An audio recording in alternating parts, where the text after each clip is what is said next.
Let's mic global news.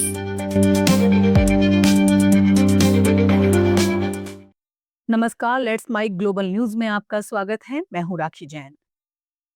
Trump प्रशासन 19 दिसंबर को कुख्यात यौन अपराधी जेफरी एक्स्टीन से जुड़े दशकों पुराने सरकारी रिकॉर्ड सार्वजनिक कर सकता है। इस दौरान एप्स्टीन केस से जुड़े सभी ईमेल, तस्वीरें और डॉक्यूमेंट पब्लिक होंगे। इसका मकसद एप्स्टीन के पूरे नेटवर्क की सच्चाई सामने लाना है। आरोप है कि इस नेटवर्क में नाबालिग लड़कियों का शोषण हुआ और दुनिया के कई बेहद ताकतवर लोग इससे जुड़े थे। इससे पहले इस केस से जुड़ी 19 तस्वीरें 12 दिसंबर को पब्लिक हुई थीं।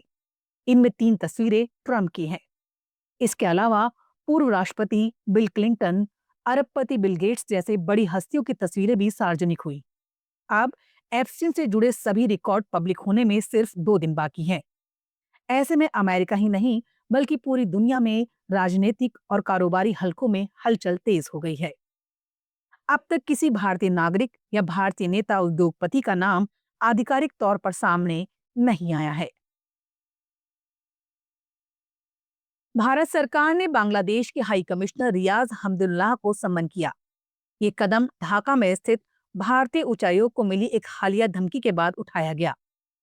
भारत ने इस मामले पर बांग्लादेश सरकार के सामने औपचारिक रूप से अपनी आपत्ति दर्ज कराई है। हालांकि भारत सरकार ने अभी ये स्पष्ट नहीं किया है कि धमकी किस तरह की थी या कहां से आई थी, लेकिन इसे एक गंभीर सुरक्षा चिंता के तौर पर देखा जा रहा है। इसी बीच ढाका में स्थित भारतीय वीजा एप्लीकेशन सेंटर को भी 2 बजे से बंद कर दिया गया। दरअसल जुलाई ओकिया नाम के संगठन ने आज भारतीय उच्चायोग की ओर मार्च निकालने का ऐलान किया था।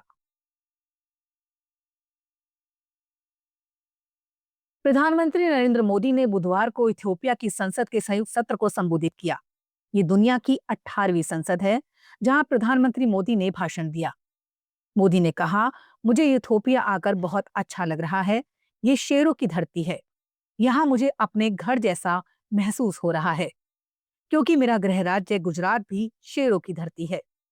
इससे पहले इथियोपिया के पीएम अबी अहमद अली ने मोदी को देश का सर्वोच्च सम्मान दिया था। वे द ग्रेट ऑनर निशा ऑफ इथियोपिया पाने वाले पहले ग्लोबल लीडर बने। इस मौके पर पीएम ने कहा, यह सम्मान मेरे लिए गौरव की बात है। अमेरिका के राष्ट्रपति डोनाल्ड ट्रंप ने 7 और देशों के लोगों को अमेरिका आने पर बैन लगा दिया है। इसके साथ ही फिलिस्तीनियों पर भी रोक लगा दी है। ये फैसला पिछले महीने व्हाइट हाउस के पास नेशनल गार्ड्स पर एक अफगान शरणार्थी की गोलीबारी के बाद लिया गया है। साथ ही 15 दूसरे देशों पर आंशिक बैन लगाए गए हैं। ट्रंप ने इसके लिए एक घोषणा पत्र पर हस्ताक्षर किए। इससे अमेरिका आने पर पूर्ण या आंशिक यात्रा प्रतिबंध लगने वाले देशों की संख्या 39 हो गई है। 19 देशों पर पहले से ही यात्रा प्रतिबंध लागू है। इनमें से 2 देश लाओस और सिएरा लियोन पर अब पूर्ण रोक लागू कर दी गई है। इससे पूर्ण प्रतिबंध वाले देशों की संख्या 7 हो गई है। इटली के प्रधानमंत्री जॉर्जिया मेलोनी की मोजाम्बिक के राष्ट्रपति डैनियल फ्रांसिस्को चापो से पिछले हफ्ते रोम में हुई मुलाकात सोशल मीडिया पर वायरल हो गई है। मुलाकात के दौरान दोनों नेताओं के बीच हाइट के बड़े अंतर ने सबका ध्यान खींच लिया। मेलोनी राष्ट्रपति चापो से मिलने आगे बढ़ी तो ऊपर देखकर थोड़ा हैरान हो गई, फिर शर्माते हुए मुस्कुराई और फोटो खिंचवाने के लिए पोज दिया।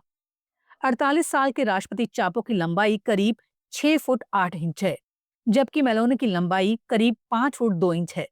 इस बड़े अंतर की वजह से फोटोग्राफर्स को दोनों को एक ही फ्रेम में कैद करने में काफी मुश्किल हुई। कई फोटोग्राफर्स झुक गए तो कुछ जमीन पर लेटकर तस्वीरें लेने लगे। ग्लोबल न्यूज में फिलहाल इतना ही। देखते रहिए, सुनते रहिए लेट्स माइक। नमस्कार। आप सुन रहे थे let's mic more than radio. Follow कीजिए हमें हमारे सोशल मीडिया प्लेटफॉर्म्स पर। It's time for news. It's time for more than radio. Presenting the first radio news app, Let's Mic. Let's Mic, a news-based app on your phone where you get to watch and listen news, talk shows, interviews, radio show podcasts. On Let's Mic, you get all relevant